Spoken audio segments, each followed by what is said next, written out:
This is Morgan Hazelwood, back again with more writing tips and writerly musings. Today, I'm here to talk about character creation. The titular panel was actually one of the virtual panels at Imaginarium in Kentucky that I was on.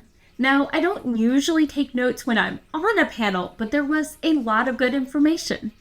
Our moderator was Catherine Sullivan, and my fellow panelists were C.L. Polk, Kelly Dougherty, L.R. Braden, Dan R. Arman, and Jonathan Zarantinello. Like all Imaginarium panel descriptions, this one was brief and direct. Learn how to create compelling characters for your story. So let's get into it. Here are 8 techniques for getting to know those characters.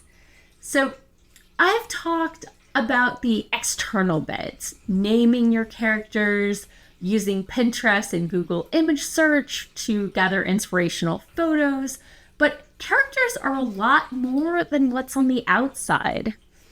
I've picked up a great technique for creating background characters with well-rounded personality traits, but this panel was about who your characters are as a person. Now, some writers start with the characters, others start with the world, and some, of course, start with the setting. You might enjoy characters that match, or those whose strengths and weaknesses play well together.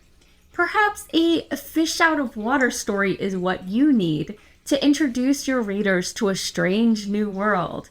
But no matter what sort of story you want to write or where you start, you need to get to know your characters if you want to write them right. Sorry, I amused myself. So, technique number 1, fill out a role-playing character sheet.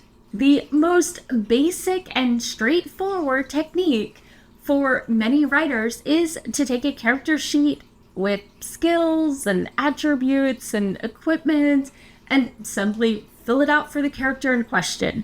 There are tons of RPGs, role-playing games, so you can pick the type of character sheet that works for you and your story. D&D, Pathfinder, White Wolf, Deadlands, 7th Sea, whatever the kids are playing these days. It's a great way to start if you want something a little more structured and guided.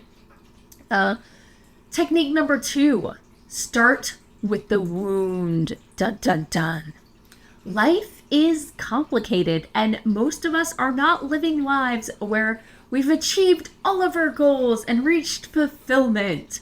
There is usually something, at least one thing, that we want, even if we're not actively working toward it, and there's often something in us holding us back. When building your characters, look at them and decide what about them would benefit from some serious therapy. Technique number 3, channel an aspect of yourself. Now, I'm not saying to create an idealized version of yourself that all the characters love and has all the luck. Gary Stu and Mary Sue characters are not what you want, but we all hold multitudes, and for most of us, every character we create has some aspect of us in them. Even our darkest villains might share an intense need for a family, and our brightest heroes, a deep-seated fear of ostracization.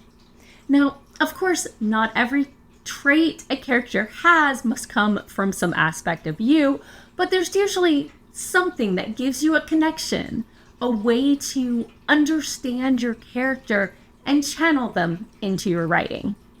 On the flip side, technique number 4, note how your character is different than you.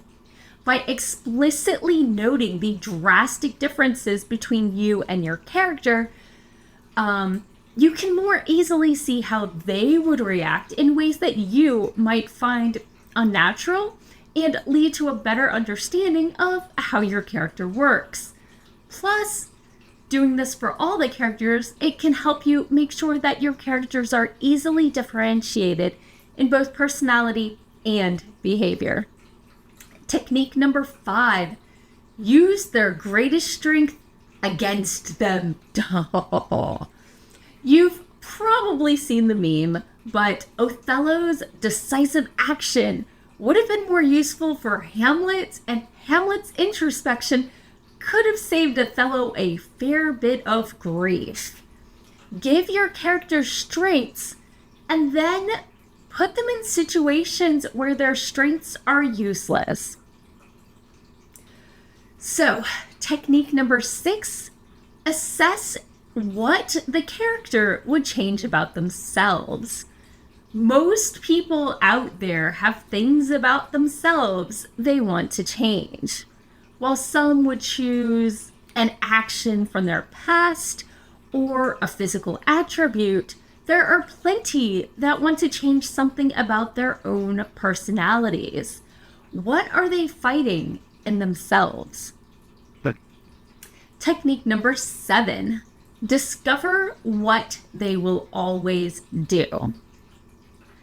Think about your character.